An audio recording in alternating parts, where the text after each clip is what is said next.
Everyone, we are having problems getting it on Facebook, but we've got it on YouTube, and Gabriel Gallegos is going to work to get it on Facebook as we're going. So hopefully we'll get all this down. There's just a bunch more for me to click and for everything that happened to put it on Facebook and YouTube at the same time. Now we're trying this way. The way that they're trying right now is the simplest for me to learn first, and then we're going to go to a more difficult one, but it will stream both live. Right now you're going from Zoom to YouTube, and then we're trying to join you from Facebook. Okay. But what we'll be working towards is where it's Zoom to both Facebook and YouTube at the same time, and you won't have to click anything. It'll just be there. I need to record, so give me a moment to get that done. All right.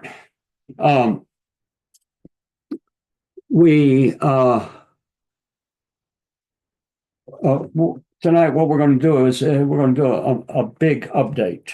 Okay. The last 2 weeks, I've had the opportunity to do an update with Gila Trebich in Jerusalem and one of the officers of the Barak Brigade. He is the deputy battalion commander of one of the reserve battalions of the Barak Brigade. And right now, one of the battalions, including his, is in Syria. They are just across the border. That's been a big event. Now, as I mentioned, we've done 2 live updates. We'll be doing another on Thursday. You can view these on the GLC YouTube channel, God's Learning channel. And they're each about 30 minutes long, and they're very good. Now, the last one actually showed video as well as a lot of pictures. I have a few of the pictures to show you tonight, but it's rocking the Middle East. I mean, literally rocking the Middle East. Everybody is talking about it, and what is the most amazing part is that the Hezbollah is cheering Israel along right at this point. From what we understand from the back channels, that even Iran is cheering Israel along at this time. So let me go to my slides. I'm going to share these, and we don't have a lot of slides tonight, but we have a lot that we'll talk. Okay, so we have how everything has changed, an update on Israel and today's world. And so let me go to the first slide. So Syria, as I mentioned a few moments ago, Israel has penetrated into western Syria along the border with Israel. Anti-tank ditches are under construction. Now, you'll see an anti-tank ditch, and they are in the process of digging these ditches all across. What these do, it's a ditch that's so wide that a tank cannot go just pass over. It has to go down into the ditch, but then it cannot maneuver its way out of the ditch. It gets caught. So it's a trap. And so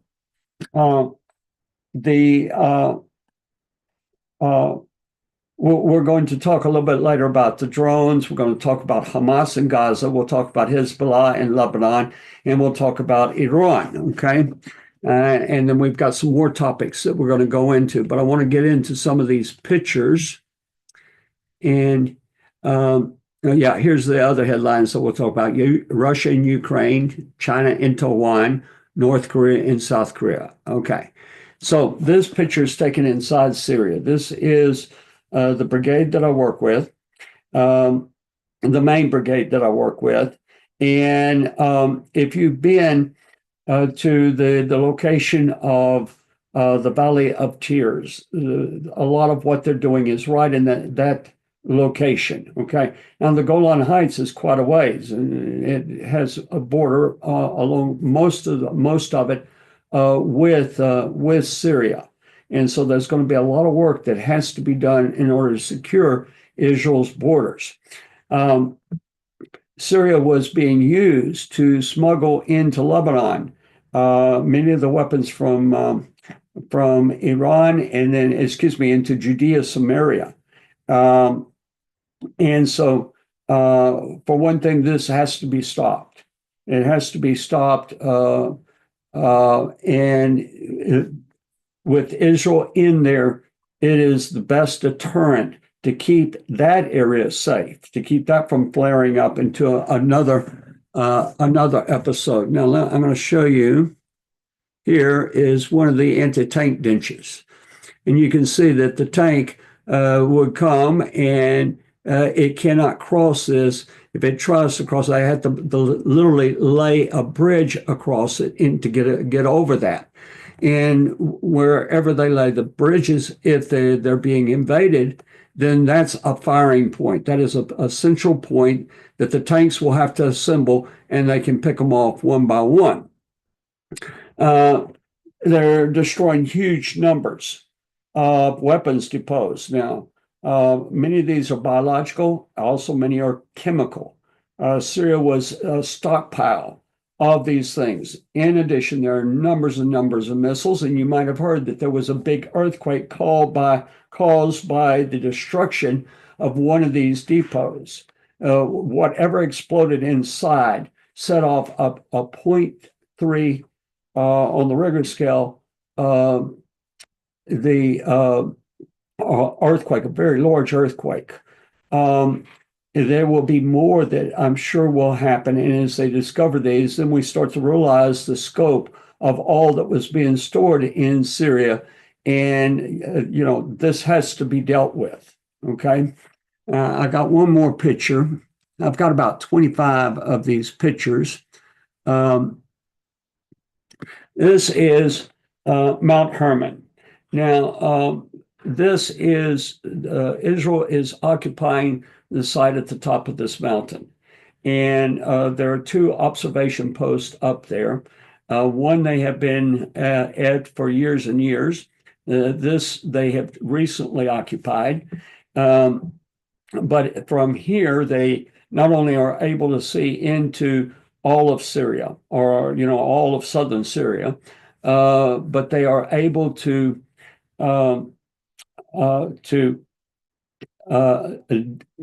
detect from the listening stations, the various types of radars, the installations that they have.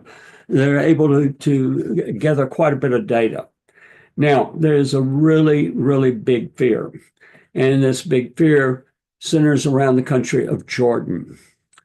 And I talked with Gila Trebich today, and she said, I asked her, is this something, that this was discussed when we were off camera in the update last Thursday. But I asked her if this is something that has been spoken of on the street, and she said everywhere. Everyone is afraid that Jordan will experience exactly the same thing that Syria and the Assad government has, that the Hussein government there will be a coup against them. Now, one of the things that they're afraid of is that there will be copycat organizations, not necessarily the terrorists in Israel, or in Syria, but literally these copycats. However, it doesn't rule out that the terrorists that just took over Syria will make another move to take over Jordan. Now, this is particularly of interest to me, okay?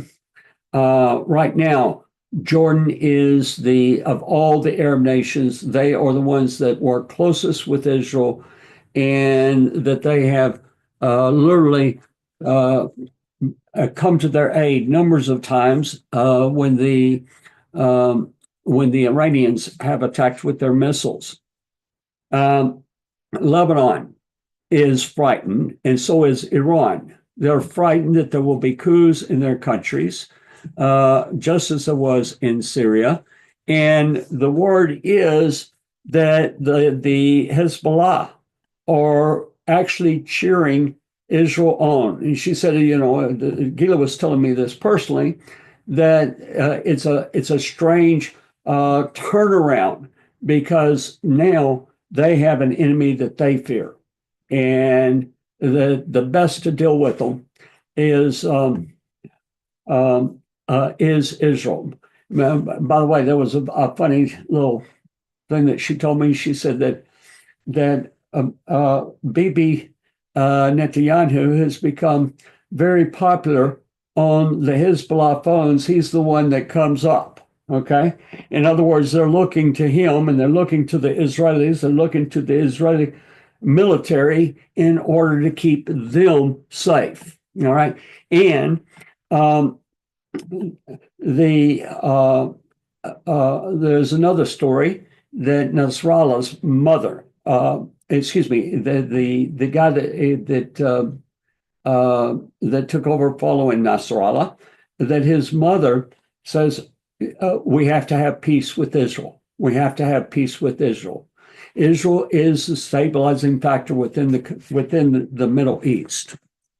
And so that is a big turnaround from 2 weeks ago, 3 weeks ago. 3 weeks ago, they were talking about, let's have peace, let's have a ceasefire. Now it is totally reversed. The whole Middle East is upside down over what is happening in Syria. Quit sharing your screen. What? Because all they see is that here. All they see is what? You have to tell me. Okay, all they see is the slides and just a little bitty picture of you. I thought if you're going to talk a lot, you might want. Yeah, okay. All right. I'm liable to have where Debbie comes up and tells me several times. All right. I want to go into why Jordan. Why Jordan is such a concern. Now we have Psalm 83, and I'm going to read this. This is Psalm 83, and I'll read that in a few moments, but there is a phrase within it, come and let us cut her off as a nation, okay? Let me go to that slide right now, all right? This is Psalm 83. A song of Asaph, do not keep silent, O God, do not hold your peace, and do not be still, O God. For behold, your enemies make atonement, and those who hate you have lifted up their head. They have taken crafty counsel against your people and consulted together against your sheltered ones. They have said, come, and let us cut them off from being a nation. Now, look, that's here in Psalm 83, but let's go back to the previous slide. Come, and let us cut her off as a nation. Same phrase, okay? All right, continuing on in Psalm 83, but we'll go back to Jeremiah 48. Come and let us cut them off from being a nation, that the name of Israel may be remembered no more. For they have consulted together with one consent. They form a confederacy against you. The tents of Edom and the Ishmaelites. Okay, Edom is southern Jordan. And the Ishmaelites, okay, well, we have Ishmaelites, that's the Bedouins, basically. We have them in Jordan. They're all over Jordan. We have them in Israel. We have them in Egypt. They're in the Sinai Peninsula, okay? But we go on and says, Moab and the Hagari, the Gival, Ammon, and Amalek. All of those are in the country of Jordan. Philistia, the Palestinians, with the inhabitants of Tyre, Lebanon, Hezbollah, Assyria, and in the series we did on Jewish eschatology, we found that Assyria was understood as Gog and Magog anciently, not geographically, but a picture of the Gog and Magog of the future that would invade Israel was typified in the wars with Assyria. Assyria is also joined with them They've helped the children of Lot. Salah, who are the children of Lot? Okay, the children of Lot are Ammon and Moab. Okay, Ammon, Jordan is named after the Ammonites. Okay, and so it's northern Jordan, whereas Moab is central Jordan and Edom is southern Jordan. All right, we're going to go on in here, and this is particularly interesting to me. Deal with them as with Midian. Okay, you might remember that the Midianites, Baalim or Balaam, you might know him as Baalim, had come against Israel by giving counsel of how to make Israel sin so God would not protect them. Who did he give it to? To Balak, who is the king of Moab. As with Sisera, as with Yabin at the brook Kishon, who perished at Endor, who became his refuge of the earth, make their nobles like Oreb and like Zeb, yes, all the princes like Zebah and Zalmunna, who said, let us take for ourselves the pastures of God for a possession. Oh my God, make them like the whirling dust, like the chaff before the wind, as the fire burns the woods, and as the flame sets the mountains on fire. So pursue them with your tempest and frighten them with your storm. Fill their faces with shame that they may seek your name, O Lord. Let them be confounded and dismayed forever. Yes, let them be put to shame and perish, that they may know that you, whose name alone is the Lord, are the Most High over all the earth. Now, let me go back to Jeremiah 48. Jeremiah 48 deals, and is very important. Let me stop sharing for a moment and just talk to you about this. Jeremiah 48, if you read it very definitely, it tells you that it's in the last days. Let me turn to it.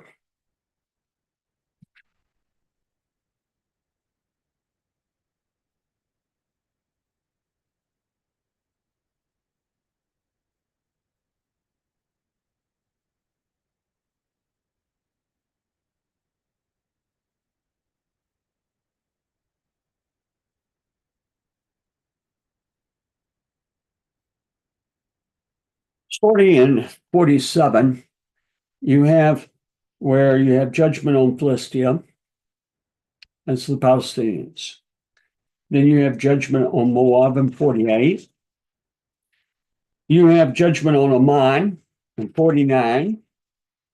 And you have judgment on Edom in 50. Now, all 48, 49, and 50 are dealing with the geographical country of Jordan.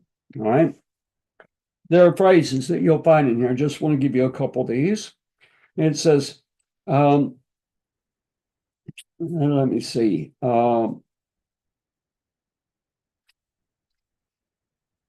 Right. Verse 41. I'm going to start in verse 40. For thus says the Lord, behold, one shall fly like an eagle and spread his wings over Moab. Kiriot is taken. That's within Jordan. And the strongholds are surprised. The mighty men's hearts in Moab on that day, that expression on that day, usually refers to the day of the Lord, which is future, coming shortly. On that day shall be like the heart of a woman in birth pains. And there are many, many other references. You can go through here and you'll find many references that deal with last days phraseology. Okay. So this is a message so much that dealt with the 7th century BCE, the time of the prophet Yirmiyahu. It did. All of these things happened historically, but they were seen and understood all through the ages of they would be a picture of what would occur in the last days. What happens as you read all of these? We have Gaza, enemy of Israel, the Philistines. We have Hezbollah, Lebanon, enemy of Israel. We have Syria, and we have the famous destruction in Isaiah chapter 17.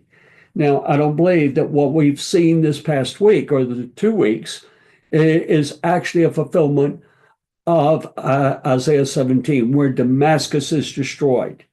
Damascus isn't destroyed. The government fell. The government fled. Okay, the terrorists, the new terrorists, and I don't want to call them rebels, the terrorists that have taken over, they now control the country. But the main enemy that I see biblically is the land of Moab. Okay, the land of Jordan. Now, I want to go back to Psalm 83, and we'll come back here to um, chapter 48 just in a second. But here we have, they have helped the children of Lot. They have helped the children of Lot.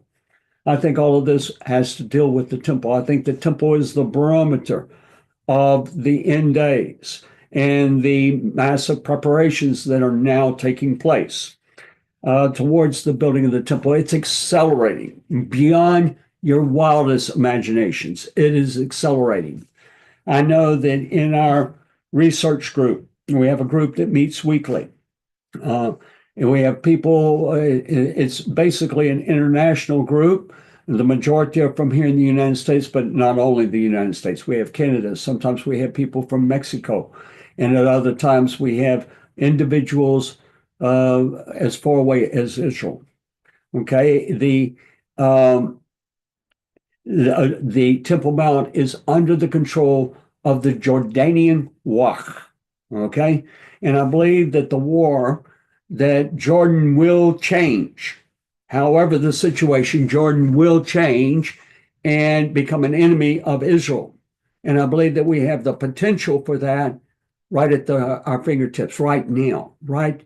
That is very close, could happen at any time. And so I want to go back to 48. Against Moab, thus says the Lord of hosts, the God of Israel, woe to Nebo. Mount Nebo is within, of course, that's where Moshe was buried, for it is plundered. Kiriathaim is shamed and taken. The high stronghold is shamed and dismayed. No more praise of Moab. In Heshbon they have devised evil against her. Come, and let us cut her off as a nation. You also shall be cut down, O madmen. It's the name of a community. The sword shall pursue you. Okay, this reflects the conflicts in the first redemption also. And I want to stop sharing. As Israel marched out of from Mount Sinai and on their journey to the north, they went through the territories of Edom, Moab, and Ammon. We had, as I mentioned, that Moshe, right before they crossed, went up on Mount Nebo, and that's where he died and was buried by the angels. With the children of Israel crossed just north of that. Now, on the lower slopes of that mountain, Nebo, is a town called Medeba. And Medeba is Medeba is famous for what is called the Medeba map. All right. Medeba, I believe, is actually mentioned here in this chapter, Jeremiah chapter 48. Next to Medeba, it's only 4 kilometers away, is Heshbon.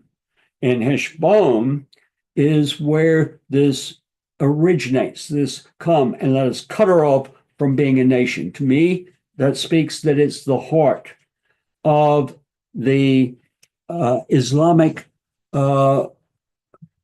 thrust against Israel.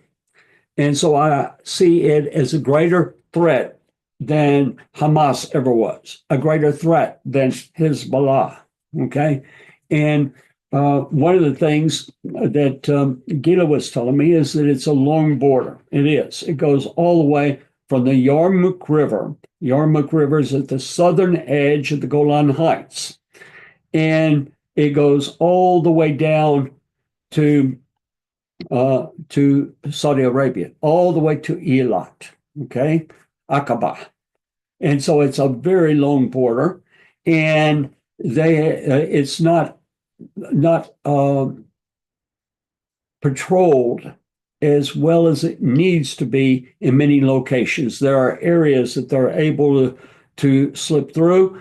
And again, there have been a tremendous amount of arms that have come through previously by Palestinians. About 50% of the population of Jordan is Palestinian, and they are getting into Judea, Samaria.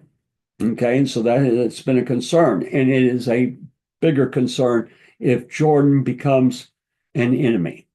Okay, we're going to move on from this.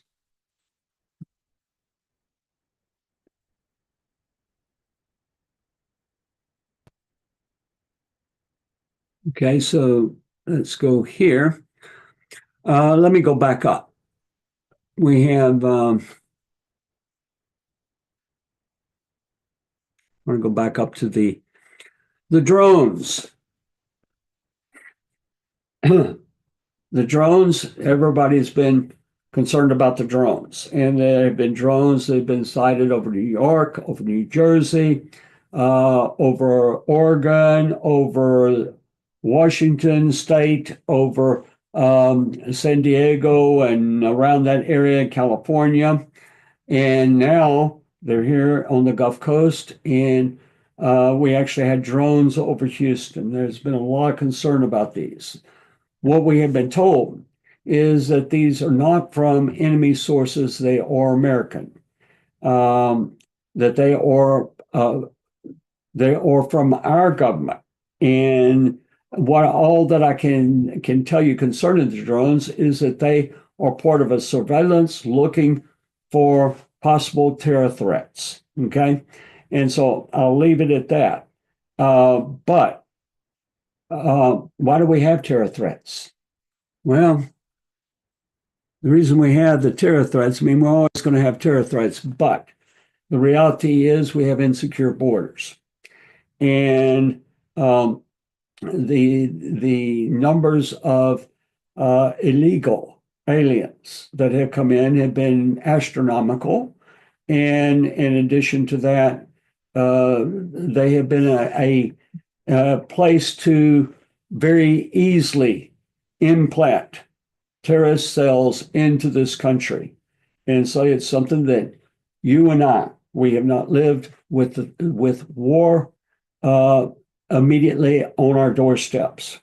And these terror groups are a major concern. And we still have a number of weeks until we get to January 20th. And it's not going to be like January 20th and immediately everything changes. We're going to have this threat for some time, and it's going to take quite a bit to be able to neutralize that threat. We have Hamas in Gaza. Okay, that's the next headline. I'm not going to go back to the slide, but the Bibi was in Lebanon today. Let me just mention that he's in a trial. Now, the trials are very similar to the trials that Trump was going through all the time, that they were keeping him tied up. And the charges that are against him are very, I hate to use the word because I'm not meaning to play on the name, but they're trumped up charges. Okay. And they're ridiculous. They're absolutely ridiculous. But he told them that he had pressing business today that he could not meet in court. And so he went to Mount Hermon in Syria and was there for a little bit and did a broadcast from there. And then the broadcast cut off and Bibi basically disappeared. And there is speculation that he's gone to Egypt to negotiate with Hamas on the return of the hostages and the end of the hostilities in Gaza. That at this point, Hamas, and this very much has to deal with the change that occurred with the American election. All of these groups are not wanting to deal with Trump.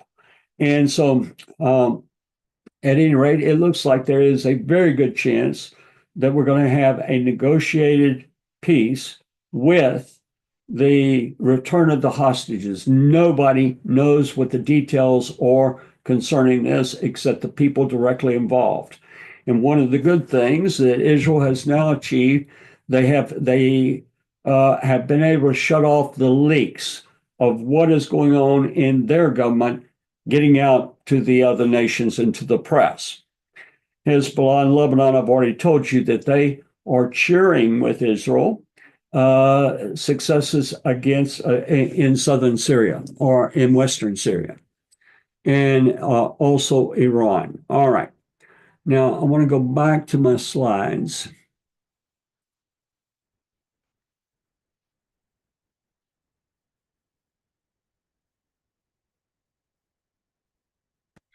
And we'll have to go through a bunch. All right. The economy.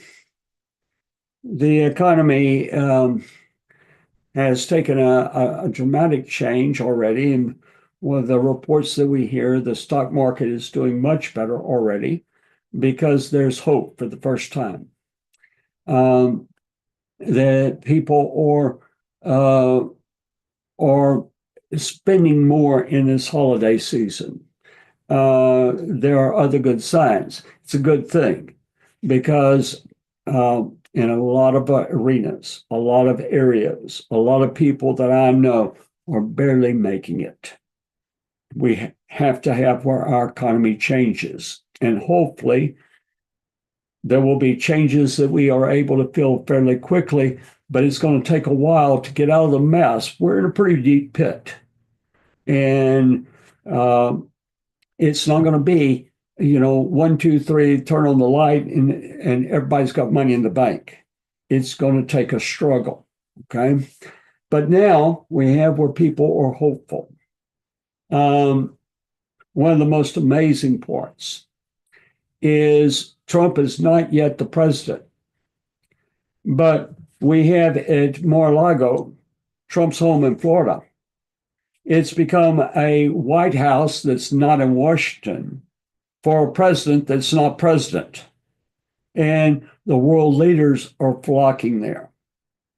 Now, a lot can happen between now and then.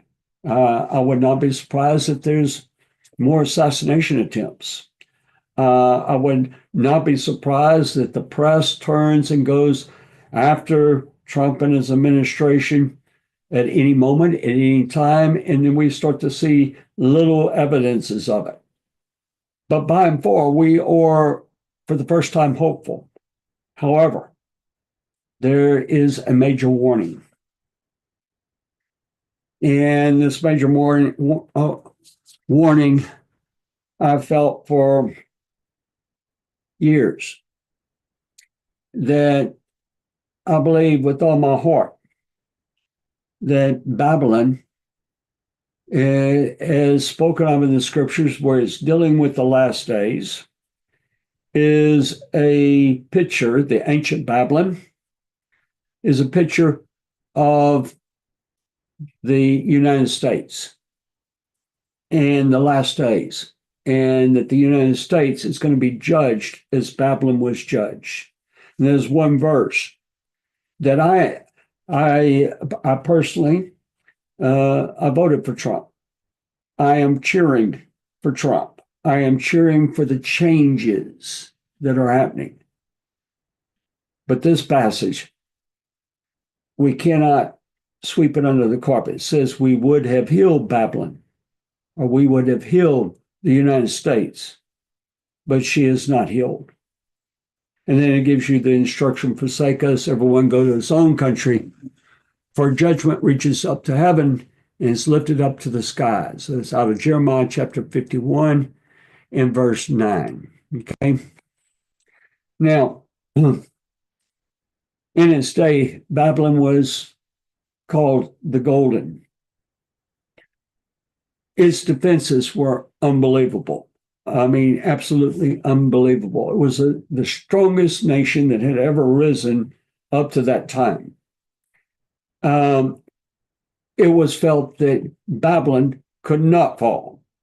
Babylon could not fall. No one could breach her walls. She had massive walls, and then inside that massive walls, and inside that massive walls, it was a sprawling city. It was rich. It was rich. But she had a problem. She sinned against God.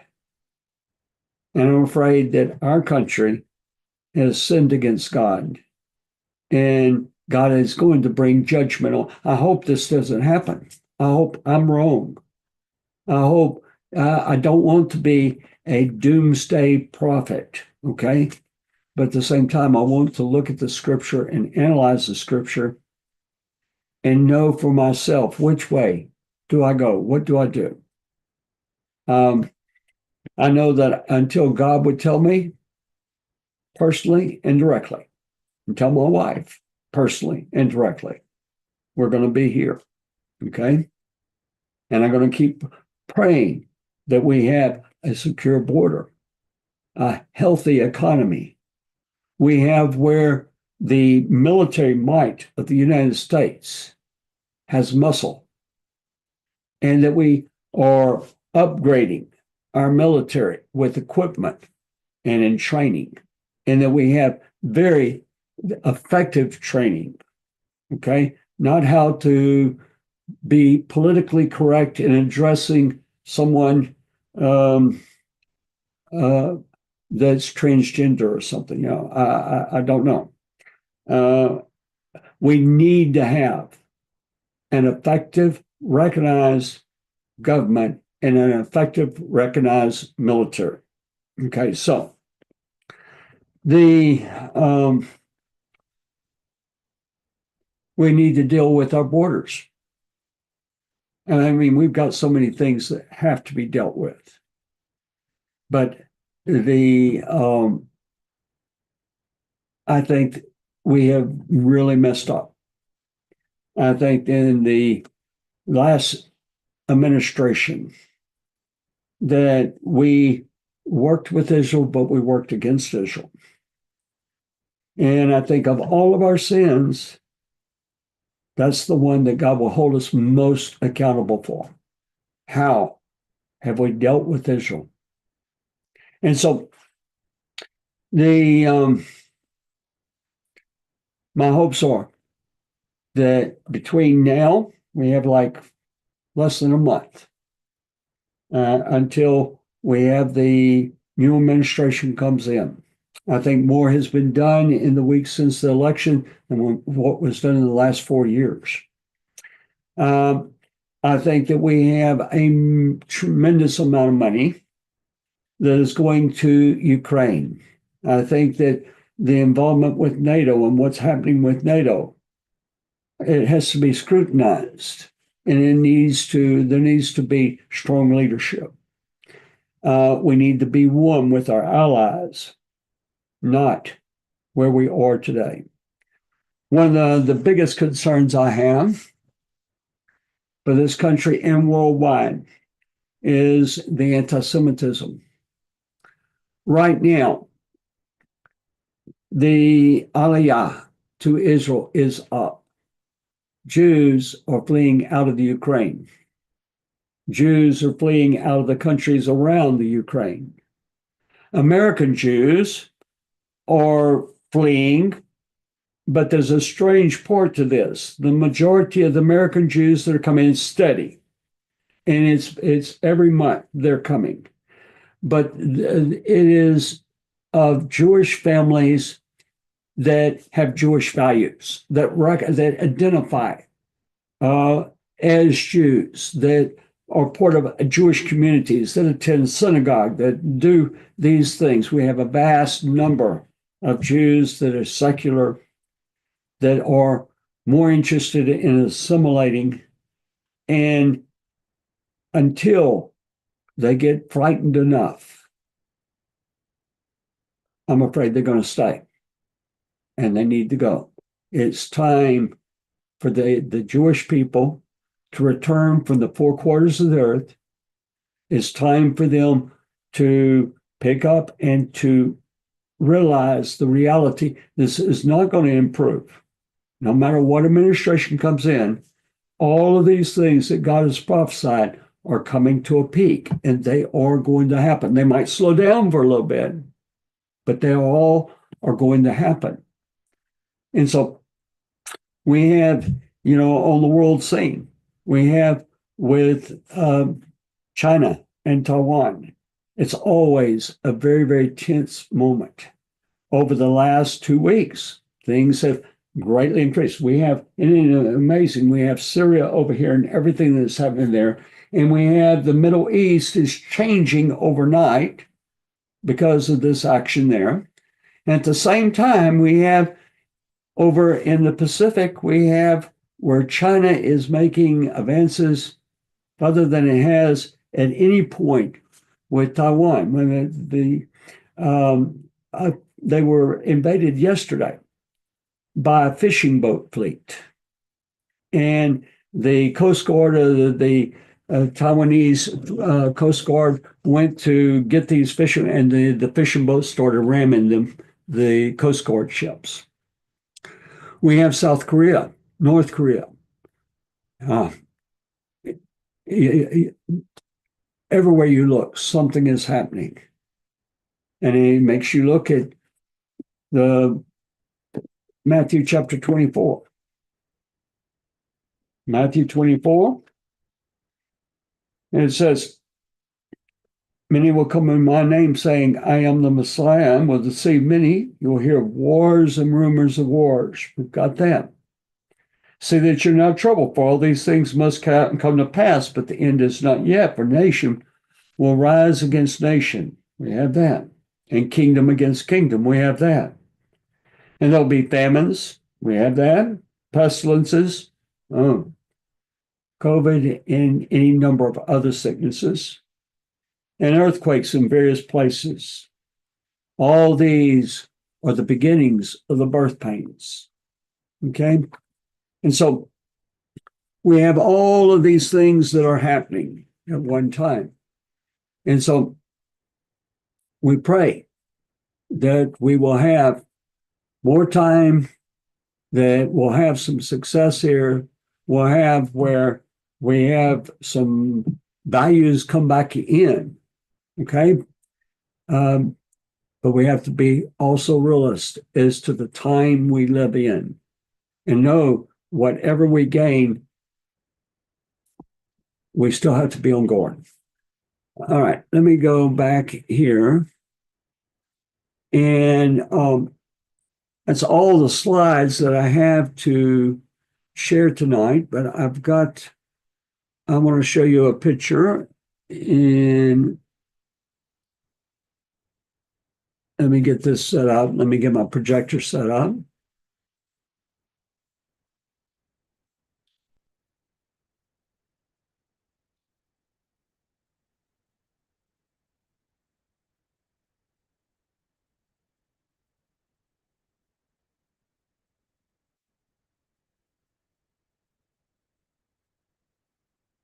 All right, I'm going to show you the picture, then we're going to go to break.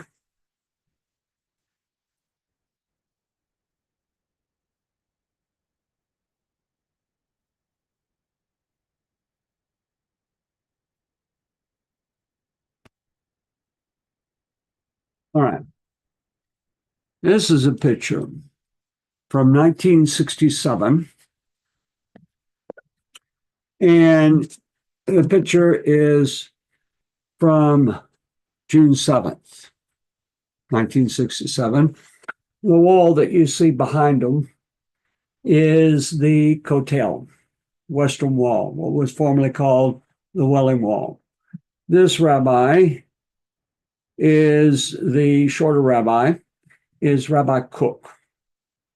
And I believe at the time he was the chief Ashkenaz rabbi.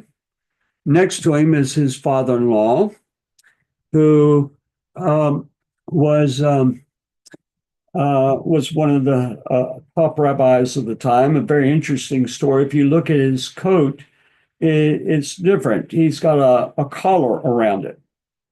He had taken a vow back in 1948, when actually 1947, when the Jewish quarter fell.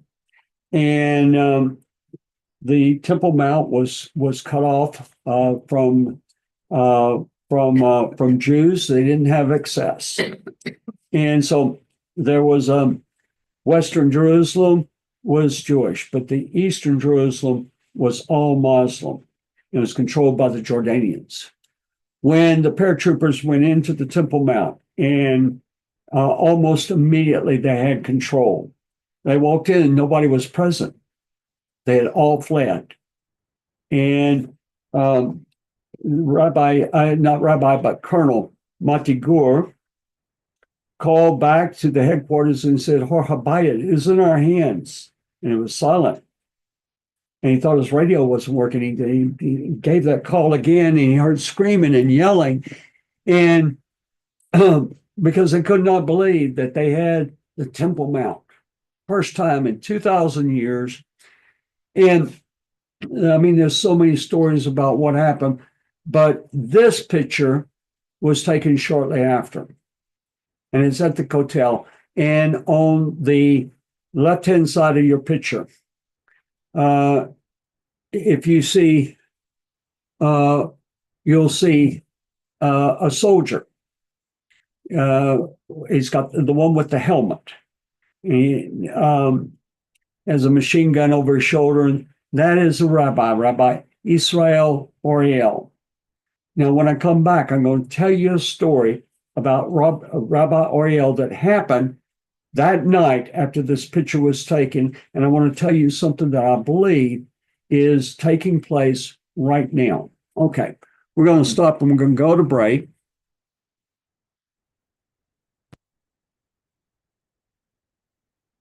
We'll be back in just a few minutes.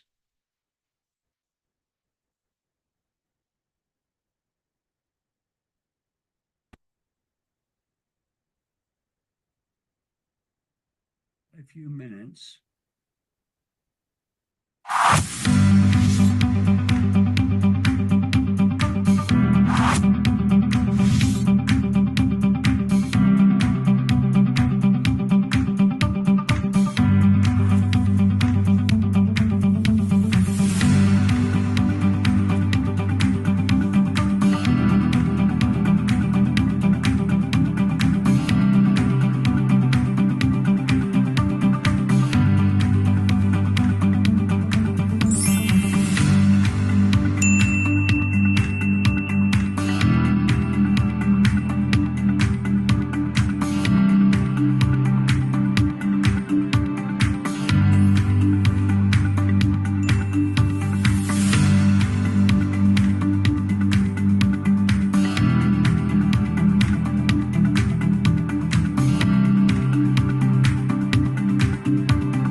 All right.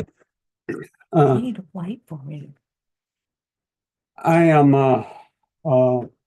having to learn a whole bunch more buttons to punch and everything. I've got a favor to ask all of you that are watching either from Facebook through YouTube or went directly to YouTube. You will help us greatly if you do two things. One is subscribe to our page. It will help us tremendously. And if you'll share that, okay? Um, so hopefully we're going to see the membership go up just a tremendous amount. We also, let me mention that as soon as I get the update from GLC that we did last week, we'll be posting that or posting a link to it so that you can watch it. And we'll be doing another one of these updates tomorrow. And they're tremendously good. Not because of me, not because of Gila, but because of the Army officer that's working with us. And he's getting permission to share videos and pictures, and they are the ones that he shared with us this week. They have been taken 3 hours before. Okay, I mean that's how fresh they were. It's like as late as you can get it. All right. Now I want to go. I'm going to put the picture back up of Rabbi Ariel again. At this time, Rabbi Ariel was the was the there was no 10.2. There was a rabbi that was working starting that day, Rabbi Gorin, who was the chief rabbi of the Israeli army. Immediately, they had efforts to shut him down. Rabbi Gorin was, by the way, a general, and they barred him from the top of the Temple Mount. They basically would not let him blow a shofar. There were all types of things because they wanted to quiet everything down with the Arabs. Okay. Now, this picture, as I mentioned, was taken shortly after they had gotten the mount and the people started flocking to the Western Wall. Okay. And so back then it was called the Wailing Wall. And today that's somewhat of a problem because Jews still flock to the Western Wall, which is a good thing, but they need to redirect that focus to the top of the mount, and that's happening. The numbers that are going up there I've reported are just astronomical in comparison. They're growing by the thousands at this point of people that are going up, Jews that are going up, prayers that are being said, full services, prostration, full prostration, the Aaronic blessing being said, and literally sung by Kohanim over the people on the Temple Mount, first time in 2,000 years. Now, I mentioned that I was going to tell you a story with Rabbi Ariel. That night, he was assigned, and I actually have pictures. I don't have them to show you right now. It'll take me a while to dig them out. But that night, he was assigned, as I mentioned, he was part of the paratroopers. They were the ones that originally took the mount, and he was assigned guard duty on top of the mount. Now, he experienced something while he was up there, and it was what we call a bat kol, okay, a voice from heaven, a voice from God, okay? And so basically, Hashem told him to prepare for the building of the temple. Now, that was in 67. In the meantime, he knew it was a bat kol. He knew that this was something that he had to do, and I'm sure that he spent a lot of time in his personal study and his personal making that transition from where the rabbinical world was at that time and the questions and the things that they knew concerning the temple.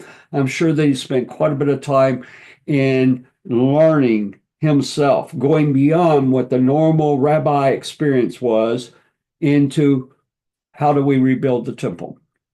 Only thing is, he took a position. He was actually chief rabbi down in Gush Katif, the Arab communities that were down in the Sinai Peninsula. And the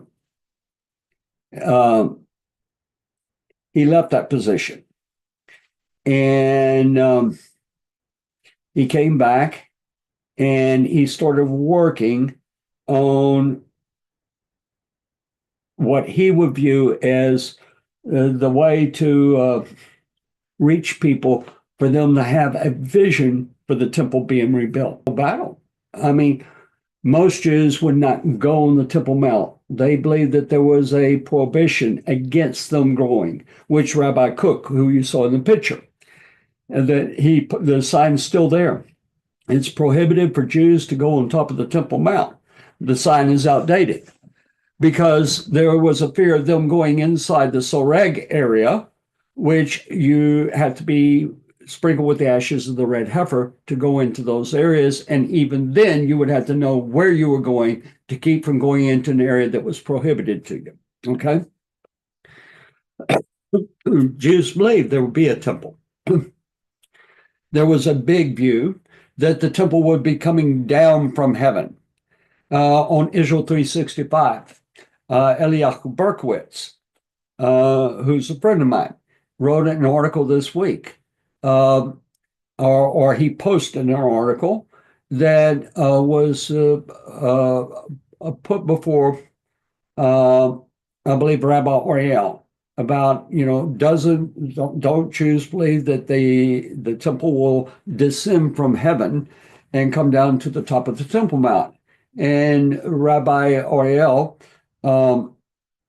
firmly does not believe that. He believes that we are to rebuild it. He wrote an article years ago that is called A Heaven Sent Temple, and the fallacy of this belief.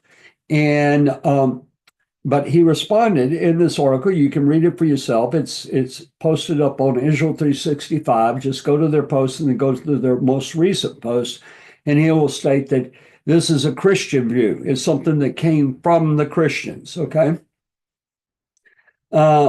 We see there's been a remarkable change in media, Israeli media coverage concerning the temple.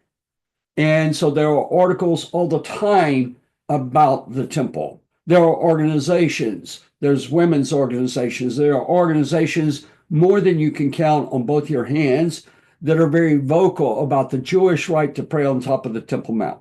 Okay, and so there is a tremendous amount that is happening. I'm going to present to you tonight that there is actually more. Okay, so the Rabbi Ariel, and I know Rabbi Ariel. I consider him one of my mentors. And Rabbi Ariel, he believed all the way up to 1987 that he alone had heard from God to prepare for the building of the temple. In 1987, in the Jewish Cordon, they had a meeting that he sponsored to talk about the rebuilding of the temple. And he expected that the turnout would be pitifully poor, that very few would come. There would be little interest. There might even be those that would be calling them names of lunatics. I'm talking about observant Jews, crazies, and so on and so on. And so he was shocked because there was actually several hundred people that arrived. And of these several hundred, numbers were rabbis, some well known. And they were, what was unusual though, is that Judaism at that time was divided into distinct sects. Okay, so you had the Chabad, the Lubavitchers. Okay, you had the Bretzlovers, you had the Hasidim, you had all of these various groups, the Sodomers and so forth, and they had virtually nothing to do with any other group. You did not socialize You did not sit down and have coffee with someone from another group. Boys would only date girls from their own group, and so on. But lo and behold, there were all these groups that came. And he started hearing a rabbi over here say, God spoke to me and said to prepare for the building of the temple. Another one, and God spoke to me. And another one, and God spoke to me. And it was something that they were totally unaware of, but yet the realization that God was doing something, not individuals. And God was doing it in multiple arenas of the Jewish Torah world. And out of that, in 1988, came the Temple Institute. Now, I've been working since 1988. Actually, I think before that, 78 maybe, is whenever I had a dream and this was 1 week after I became a believer in Hashem. I had lots of dreams. I had lots of dreams before that, and I've had a lot of dreams since that. But when I woke up in the morning, I didn't remember that much of the dream. But I knew for certain that the dream was from Hashem. And I knew that I was going to be working in a life-size model of the temple. And that has already come to pass through virtual reality. And that's an amazing thing. It's an amazing thing. So I want to put a picture from my book, Measure the Pattern, up here. And I want to show you something.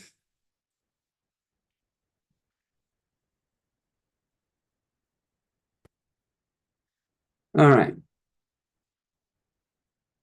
Now, this is a picture of the temple as we understood it back in 2017 or so. And if you track us back from 20 years before that, the temple had changed quite a bit. We had discovered, I'm going to use my mouse, that these 4 chambers, which are on the outside of the court of the women, were in fact on the outside rather than on the inside, like on the inside corners. Okay. We had discovered that there were 4 large corner buildings, okay, to the inner courtyard. We discovered a large chamber behind the temple building called the Parbar. We discovered the restrooms. We discovered the women's mikvah and a men's mikvah.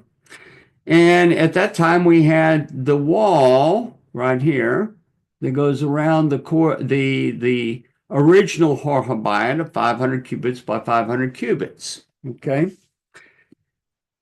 And so this was pretty much as it was, less than 10 years ago. Okay. Now, we know at this point that this wall was not there in the late Second Temple period.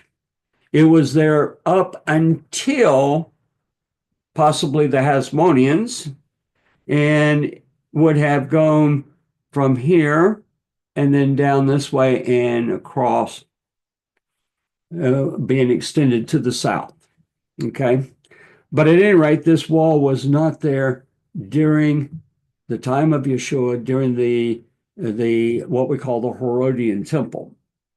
It had been expanded. All of this. Okay. Now, we had, I'm going to come back to this picture in a moment, but we had, we would work all the time.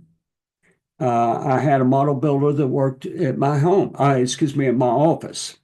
that we had down in Netherlands, Steve Salter. And he was building literally a model of the temple. And we kept going in and saying, we have a new discovery. We have to change this, take this wall out, increase the size of this wall, make this building higher. And it was hard for him. I mean, it was really hard. He spent a lot of time putting all this together. And I remember one time he said, just make a decision and go with it. We can't. We can't. We have to keep working because we have a requirement.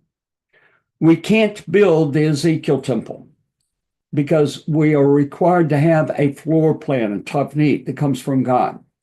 And while we have elements of the Ezekiel temple, we don't have a tafnit. Ezra, Nehemiah, in their day, their time, they had the book of Ezekiel.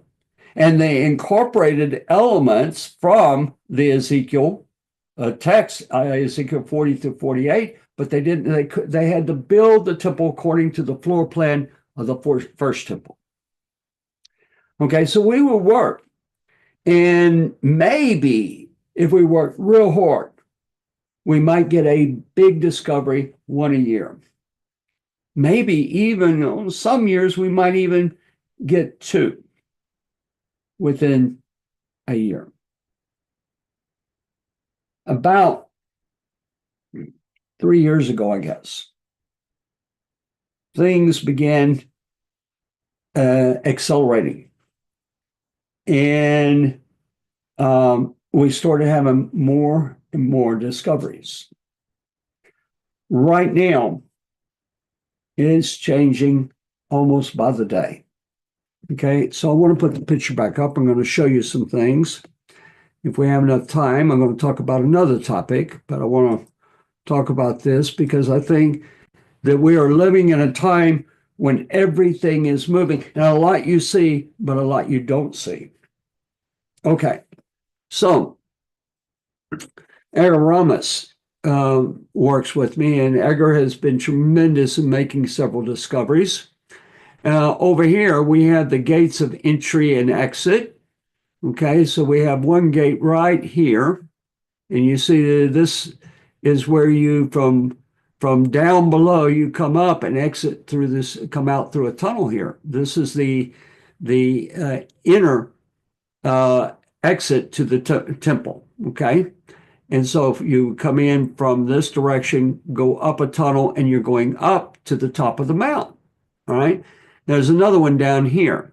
Okay, and so during this time, about 3 years ago, there's a big, huge warehouse right here,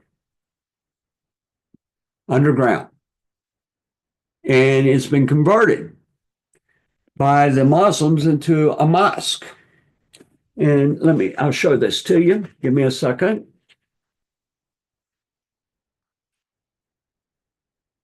I think I can show it to you.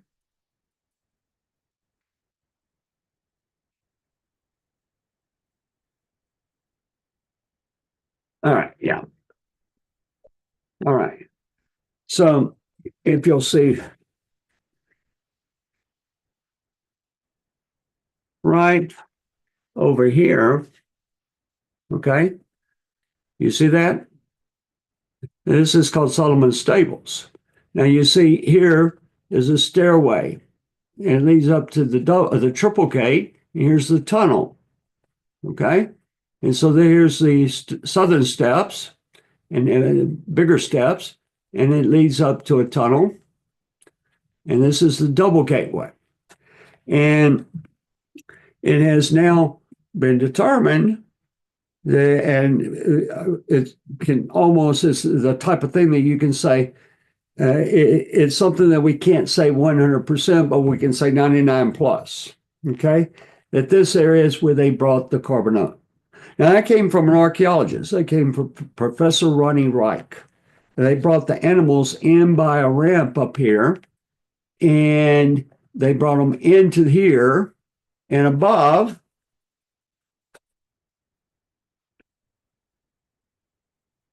let me go back to the picture I had.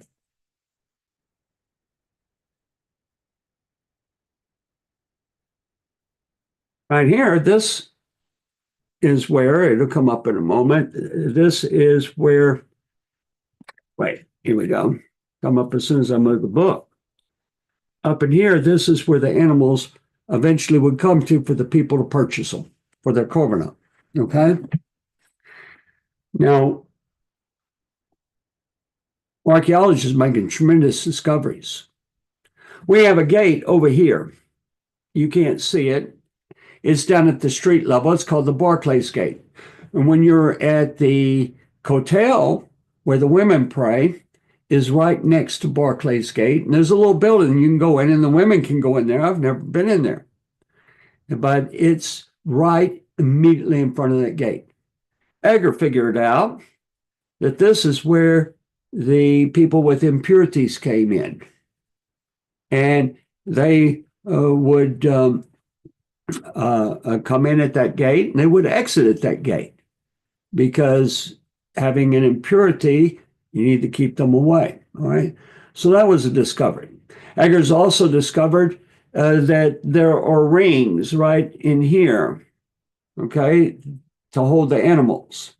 And from that, the sunlight at dawn comes through and hits one of these rings. And I don't want to give too much away, because he's going to present this, okay? He's going to present it to the rabbis that are working on the temple. But it's a major discovery. From that, we have determined, and I don't think that this picture will show you, but the temple has now changed to where it's at an angle. Yeah, here it is, right here. It's going to follow this angle right here, okay?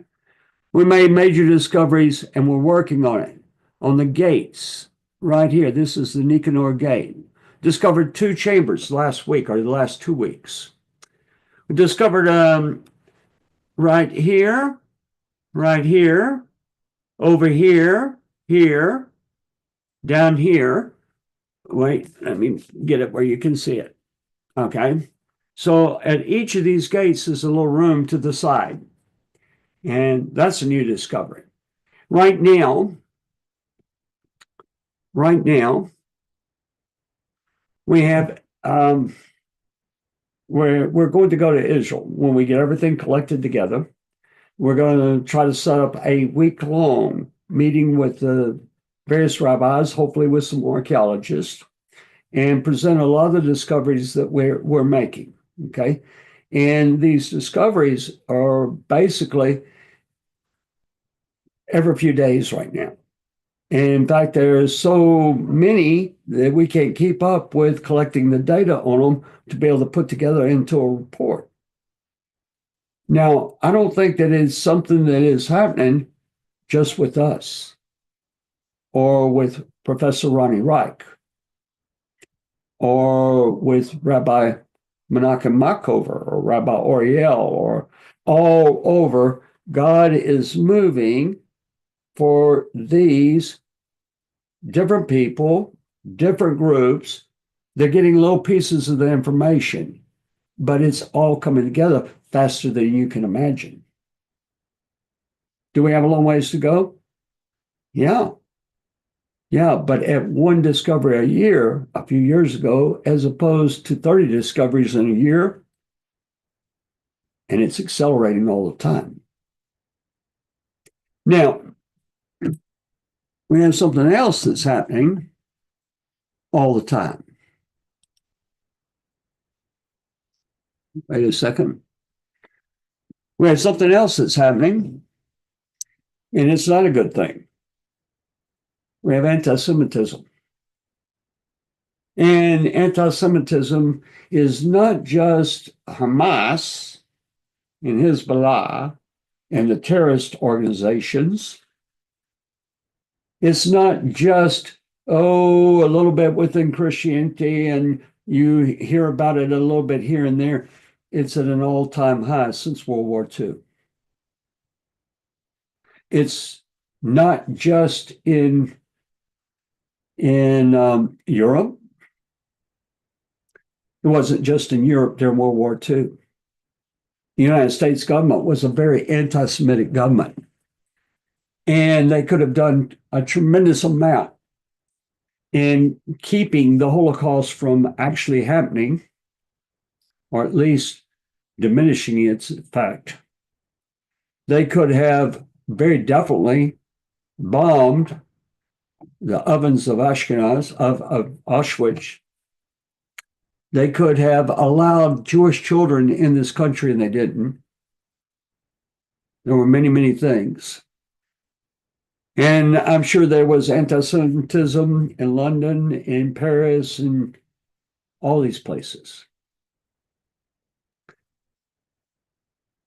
And I have no doubts that it was scattered around the world because it's not something that has logical reason.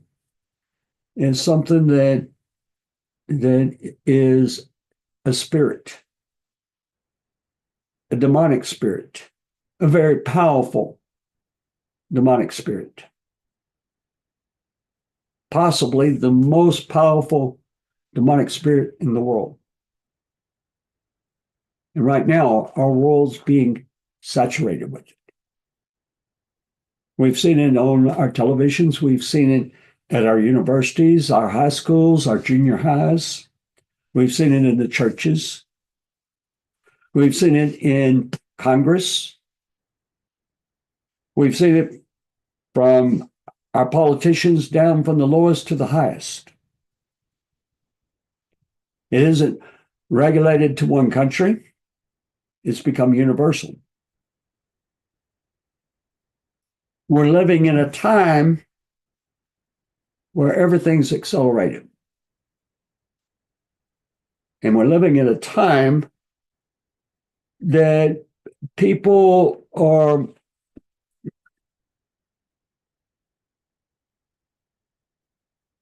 hardened to the reality of what's going on. We're living in a time that if you believe in God and you speak of God, as long as you keep it, well, I'm going to be friends, that seems to be okay. But when you start coming out and saying, this is actually what the Word of God says, this is what the Word of God says about our time and our days, then you're considered to be a fanatic and somewhat insane.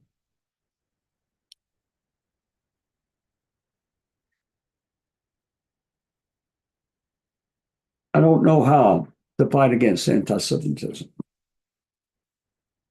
I know that to speak against it, we must. I know to stand for Israel, we must. Regardless of what our government, our country does, we,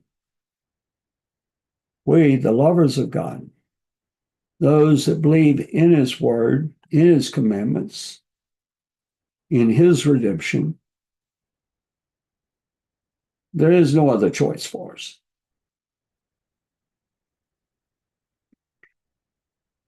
I fear that anti-Semitism is not going to play itself out.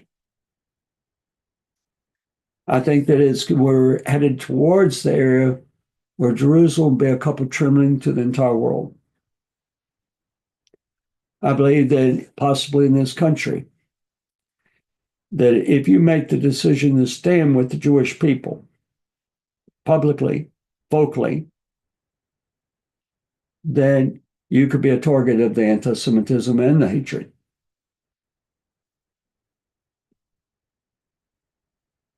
And I would say, for me, that's all we can do. It's all we can do.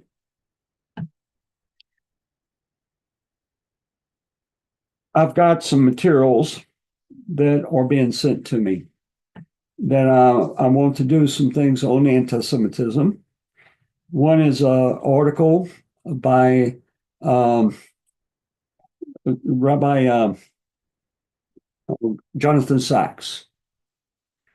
And I have tremendous respect for Rabbi Sachs. He passed away a couple of years ago, maybe 3 years ago. And he was chief rabbi of Great Britain. I use the Jonathan Sachs Koren Siddur, and I think that he's one of the greatest voices of our age, of our time. And I had some discussions today. I mentioned about that. I talked with Gila Trebich today. Gila, I asked her about her view of the anti-Semitism in the world right now. Now, let me give you some background on Gila. Her mother's family, they lived in Poland. And Schindler's List starts off with the closing of one of the big ghettos, Jewish ghettos in Krakow. And everybody is being moved to Auschwitz and to other concentration camps. Her family was there that day. Everybody but her uncle, her mother's little brother, escaped. I mean, excuse me, everybody was taken to the camp. He alone escaped. Now, Gila's father, he was in Krakow also. And his mother and father had not met. They weren't married at the time.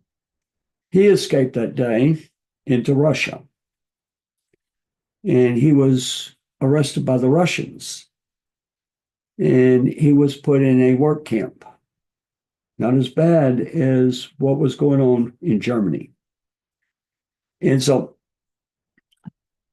out of Gila's family, all that survived was her mother. And she was taken in before Mengele and operated on 2 times. They had a death march as the Allies got closer, and she was in the death march and she survived. After the war, she didn't know what had happened to her brother, but he didn't come back after the war. Turns out that he had escaped and joined a Polish underground group fighting against the Germans. And he fought with them against the Germans. But one day they decided they had too many Jews in their group, and they shot him. The men that he was fighting with against the Germans. After the war, her mother didn't know where to go. So she went back to Krakow. And I understand she was working like in a soup kitchen. And her father, who had been released out of the work camp in Russia, he came back to Krakow. Everybody went back to see if they could find anybody that survived. And at the soup kitchen, the two met, fell in love, got married, and made Aliyah to Israel. So Gil is not an individual. First off, I have tremendous respect for her, but she's not an individual that has walked with an umbrella over her head concerning anti-Semitism. She has experienced it firsthand. One time, Gila and her husband, Neil, very accomplished documentarist, and their kids, Ariel and Moriah, they went with her mother back to Poland. She would take groups of Jews to tour the death camps, speak on the Holocaust. Mother couldn't have a conversation with her at any time without the Holocaust being mentioned over and over and over again. She never got free from it. She passed away about a year ago. And so Gila, Neil and the kids had to come back. I mean, it was so depressing seeing these miles and miles of ash at these camps. They went looking for her uncle, the one that was with the Polish fighters. And they found a town where a Jewish fighter had been killed by his men. And so they believe they located the general area where he was killed. Gila, she stayed with her mother. I flew to Israel with the group, and I was the first group that she had after she had been in Poland with her mother. She had been home for maybe a week. During that time, she couldn't talk to her children. She couldn't talk to her husband. She couldn't talk to anybody. The impact was so great. And so we checked into the hotel, and Gila came and knocked on my door. And so we went down and we got some chairs, and she talked all night long. She had to get it out. I can tell you this. I thought I knew about anti-Semitism. I didn't know anything. But I know that it's real. I know that you can't explain it. I know the people that exercise or that spout out anti-Semitism and do anti-Semitic acts. What they're saying about Israel and the Jewish people, you'll find in their lives. It's like a mirror image of evil that comes out. People, we are living in a special time. We're living in a time where we see what was prophesied from the time of Abraham and even before. You can find this in the first few chapters of Bereshit, where God starts to tell about our time. We're seeing it come together. We're seeing, on the one hand, the wars and the rumors of the wars and the earthquakes and the pestilences and the famines, and we see all these things. And we see God putting together, and God's moving in many ways. Not just the temple. That's only one facet. He's turning the people back to himself supernaturally. He's actually moving among non-Jews to join themselves with Israel, and we're re-examining what we previously believed.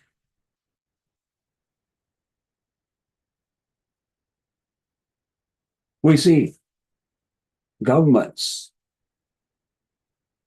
that we can't even believe what has happened in so many cases.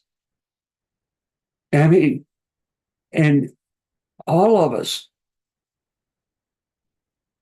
if the one or two of the three of the things that we have seen in the last few weeks on the news had happened 15 years ago, we would be shocked. And yet we say, yeah, I expected that. Or, well, that doesn't surprise me. We're changing.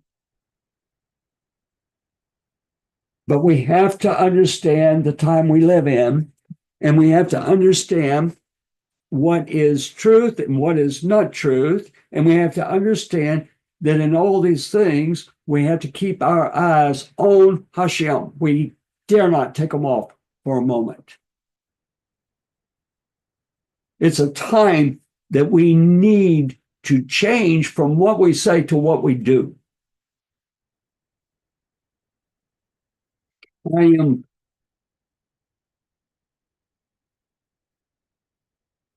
Seems like every few days, I make a decision that I'm going to start doing something that I wasn't doing before in observance.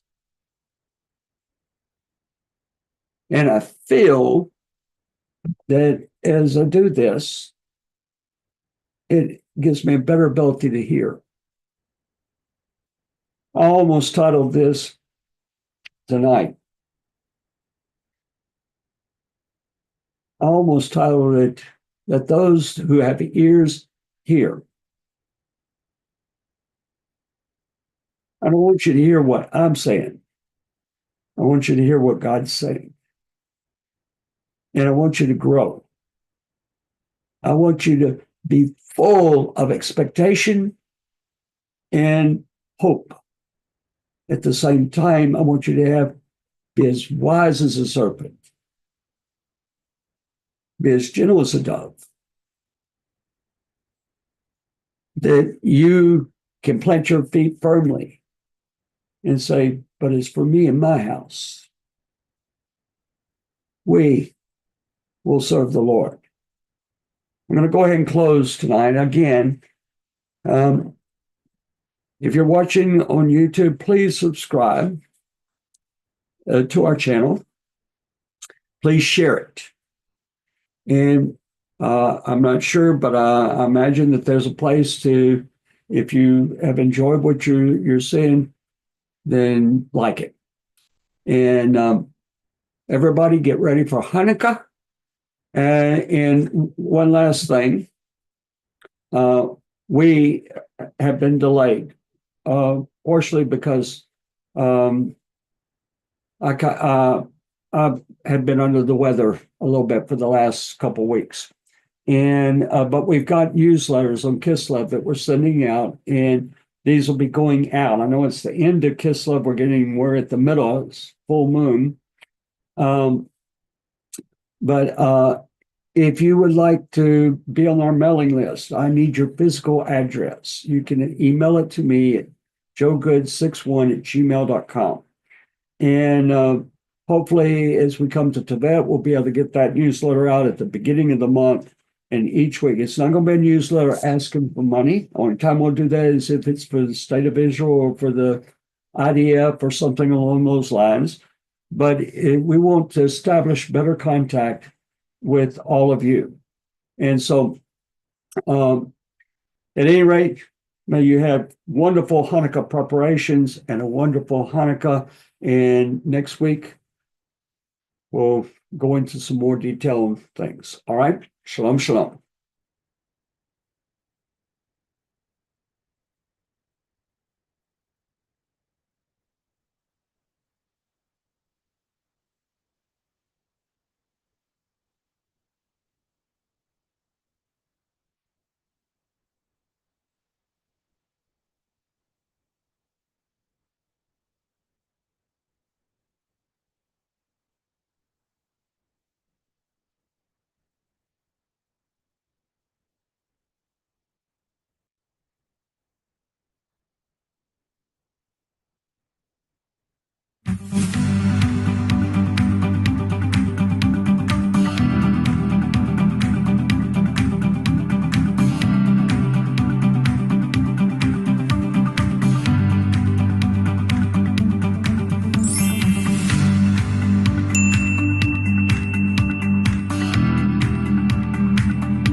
Anti-semitism!